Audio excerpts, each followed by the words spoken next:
L'intelligence artificielle, on la voit partout. Elle finit nos phrases dans nos emails, elle planifie nos trajets, elle nous recommande de la musique sans même qu'on y pense. Et maintenant, la voilà qui frappe à la porte de la salle de classe. On a sur la table un document qui pourrait bien dessiner le futur de l'école. C'est un rapport assez dense du département de l'éducation des États-Unis, publié en mai 2023, qui s'intitule L'intelligence artificielle et l'avenir de l'enseignement et de l'apprentissage.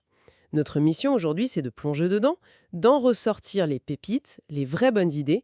On va essayer de voir un peu plus clair quelles sont les promesses, les vraies, pour les élèves et les profs, et surtout, quels sont les pièges à éviter. Bref, comment on s'assure que la technologie reste bien un outil au service de l'humain et pas l'inverse. Ce qui est vraiment fascinant avec ce rapport, c'est que ce n'est pas juste un catalogue de buts, de gadgets technologiques. Pas du tout. C'est une invitation à se poser des questions de fond, des questions sur la vision même qu'on a de l'éducation. Le document nous dit en quelque sorte « Attention, avant de brancher la machine, réfléchissons ensemble à ce qu'on veut vraiment accomplir ».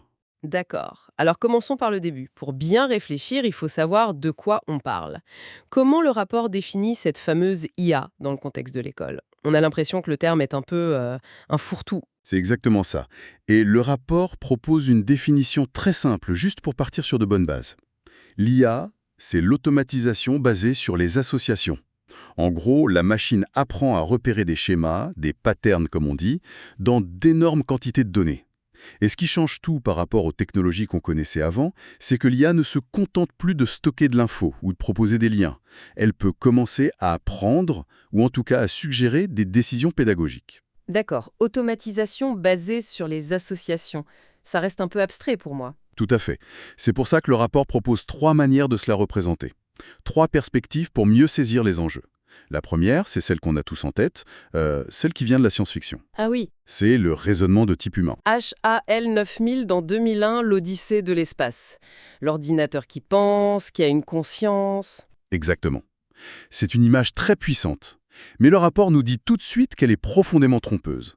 L'IA d'aujourd'hui ne raisonne pas comme un humain. Elle n'a pas notre intelligence du contexte, notre intuition, cette capacité à comprendre ce qui n'est pas dit. Non, elle excelle dans le calcul de probabilité, pas dans la compréhension du monde. Et confondre les deux, c'est vraiment la première erreur à ne pas faire. C'est un mythe à déconstruire d'entrée de jeu donc. Quelle est la deuxième perspective alors, si ce n'est pas un cerveau? La deuxième est plus technique, plus proche de la réalité des ingénieurs. C'est l'algorithme qui poursuit un but. On donne un objectif à l'IA, par exemple, maximiser le score d'un élève à un test, et elle va analyser des millions de données pour trouver le chemin le plus efficace pour y arriver. Ça semble plus pragmatique. Mais j'imagine qu'il y a un piège. Il y a un piège énorme. Et le rapport l'illustre très très bien. Imaginez une classe. Un enseignant voit 3 élèves faire exactement la même erreur dans un problème de maths.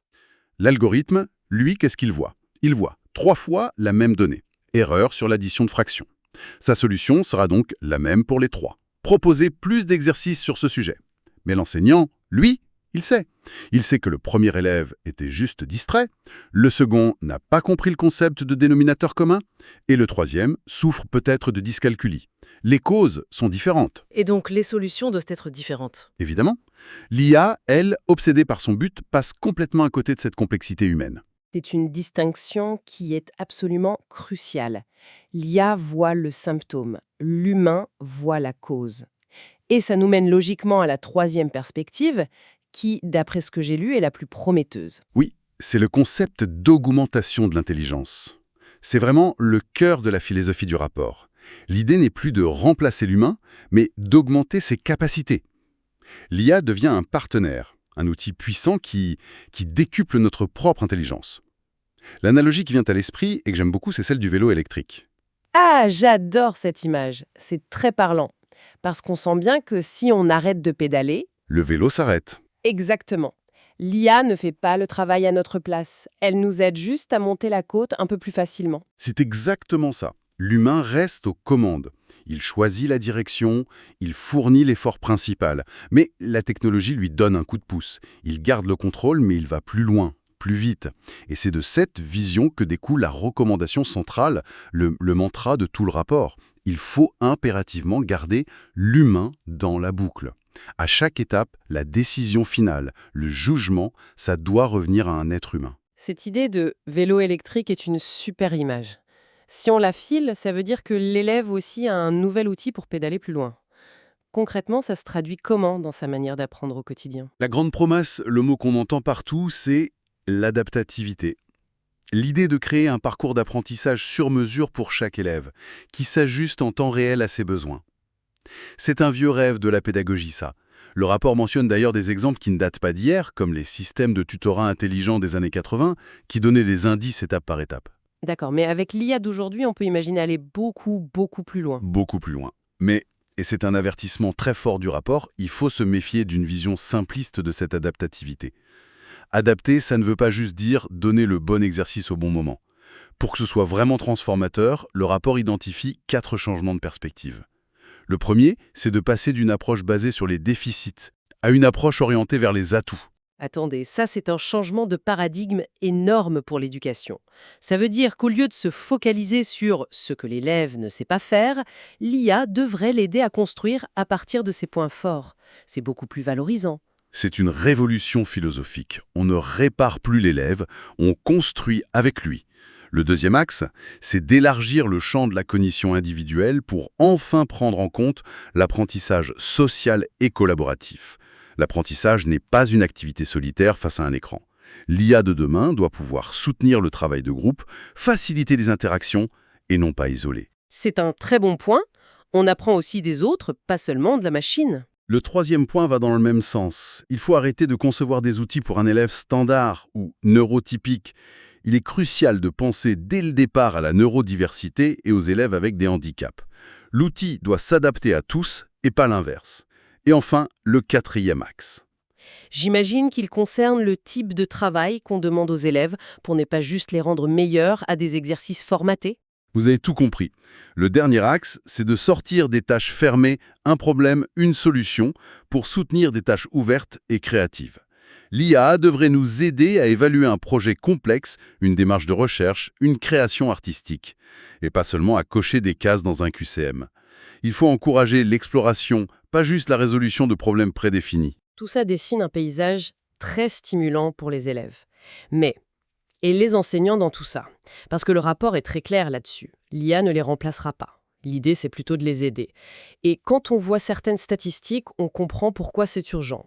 Le rapport cite une étude de McKinsey qui est sidérante. Les profs travaillent en moyenne 50 heures par semaine, mais ils passent moins de la moitié de ce temps en interaction directe avec les élèves. Moins de 25 heures sur 50, c'est fou. Le reste, c'est de la préparation, de la correction, des réunions et une montagne de tâches administratives. C'est là que notre fameux vélo électrique peut vraiment changer la donne. Le rapport identifie 3 grands domaines où l'IA pourrait devenir un véritable assistant. Le premier, c'est le plus évident. Gérer les tâches administratives et répétitives. La prise de notes, la com avec les parents, la planification. En gros, libérer du temps pour se consacrer à l'humain, à la pédagogie. Exactement. Le deuxième domaine est encore plus intéressant. Étendre l'action de l'enseignant au-delà des murs de la classe. Imaginez un assistant IA qui aide les élèves à faire leurs devoirs le soir. Il ne donne pas les réponses, bien sûr, mais il peut poser des questions, donner des indices, exactement comme le ferait le professeur. Parce qu'il aurait été programmé pour suivre sa pédagogie. Il devient le prolongement du prof, mais disponible 24/7. C'est une idée puissante, ça. Et la troisième manière de les aider? La troisième, c'est d'améliorer la formation continue. On peut imaginer des outils d'IA qui analysent, de manière anonymisée bien sûr, les dynamiques d'une classe. Par exemple, en mesurant le temps de parole de chacun ou en identifiant quels élèves ne participent jamais. Ces données, présentées de manière privée au prof, deviennent un miroir pour l'aider à réfléchir sur sa propre pratique. Un miroir, c'est le mot juste. Mais un miroir, ça peut aussi devenir une caméra de surveillance. C'est une tension majeure que le rapport n'ignore pas, j'imagine. Cet assistant vocal qui aide en classe. Il peut aussi tout entendre, tout enregistrer. Comment on trouve l'équilibre entre l'aide et l'intrusion? C'est le défi central. Et c'est ce qui nous ramène au principe de l'humain dans la boucle. Pour éviter cette dérive, le rapport insiste sur une autre recommandation clé. Tout système d'IA doit être inspectable, explicable et annulable. L'enseignant doit pouvoir comprendre pourquoi l'IA lui suggère de faire quelque chose. Il doit pouvoir, en quelque sorte, ouvrir le capot pour voir sur quoi la suggestion est basée. Et surtout, il doit avoir le pouvoir souverain de dire non, de refuser la recommandation. Il doit rester le seul maître à bord de sa classe. Ce principe de transparence et de contrôle est fondamental, et j'imagine qu'il s'applique tout autant au domaine de l'évaluation. Absolument. L'IA pourrait transformer l'évaluation, surtout l'évaluation formative, celle qui aide à progresser. Le rapport explique que l'IA pourrait analyser des productions complexes, un dessin, un modèle 3D, une dissertation. D'ailleurs, l'exemple le plus ancien, c'est la correction automatisée de dissertation. Ça existe depuis les années 60. Depuis les années 60. C'est incroyable. Mais j'imagine que si ça n'a pas tout remplacé depuis, c'est que ce n'est pas si simple. Est-ce qu'une machine peut vraiment juger de la qualité d'une pensée, de l'originalité d'un argument? C'est précisément là où le bas blesse. Cet exemple est très instructif. Il montre le potentiel et les limites. Oui, un système moderne est très bon pour analyser la grammaire, la syntaxe, la richesse du vocabulaire. Mais le rapport cite des chercheurs qui sont très clairs. Ces systèmes sont encore très loin de pouvoir évaluer la créativité, l'émotion ou la force de conviction avec la finesse d'un humain. On en revient toujours à notre humain dans la boucle. L'IA peut faire un premier tri, s'occupe du plus mécanique. Voilà, c'est un gain de temps énorme. Pour que l'enseignant puisse se concentrer sur ce que lui seul peut faire, le dialogue avec l'élève, sur le fond de ses idées. C'est ça. L'outil décharge du travail fastidieux pour libérer du temps pour le travail essentiel. Mais si ces systèmes sont entraînés sur des milliers de textes pour apprendre ce qu'est une bonne dissertation, est-ce qu'ils ne risquent pas d'apprendre aussi les préjugés qui se trouvent dans ces données? Vous mettez le doigt sur ce que le rapport identifie comme le plus grand défi éthique, la discrimination algorithmique. C'est un point absolument crucial. Le principe est simple. L'IA apprend à partir de nos données. Si ces données reflètent des biais historiques, sociaux, culturels, et elles en reflètent forcément, l'IA va non seulement les apprendre, mais elle risque de les amplifier sous un vernis d'objectivité. Est-ce que le rapport donne un exemple concret de ce risque? Oui, il en donne un qui est très parlant. Imaginez un rectorat qui veut utiliser une IA pour l'aider à trier les CV de nouveaux enseignants. On entraîne l'IA sur les données de recrutement des 20 dernières années. Si, pour des raisons historiques, ce rectorat a majoritairement recruté des hommes blancs issus de certaines universités, l'IA va apprendre ce schéma. Elle pourrait en conclure que c'est ça le profil du bon candidat. Et donc, elle écarterait systématiquement des candidates brillantes issues de la diversité. Non pas parce qu'elles sont moins compétentes, mais juste parce que leur profil ne colle pas aux données du passé. On créerait une machine à reproduire les inégalités. C'est exactement le danger. On pérennise les biais du passé en les automatisant. C'est pourquoi la responsabilité des développeurs et des institutions est immense. Le rapport insiste sur le besoin d'auditer en permanence ces systèmes, de tester leur équité. La confiance est à ce prix. D'ailleurs, un intervenant cité dans le rapport a une phrase qui résume tout. L'IA dans l'éducation ne peut grandir qu'à la vitesse de la confiance. Sans confiance, tout le projet s'effondre. En résumé, après cette exploration, on a l'impression de marcher sur une ligne de crête. D'un côté, un potentiel immense, l'IA pour personnaliser l'apprentissage, le rendre plus engageant, et surtout, pour redonner de l'air aux enseignants. Et de l'autre côté, des risques tout aussi importants. Le besoin impératif d'une supervision humaine, de cette fameuse boucle. Le besoin de garde-fous éthiques, très clairs pour lutter contre les biais. Et un engagement constant pour s'assurer que ces outils servent à réduire les fractures scolaires et non à les creuser. Le message final du rapport est donc d'une grande clarté.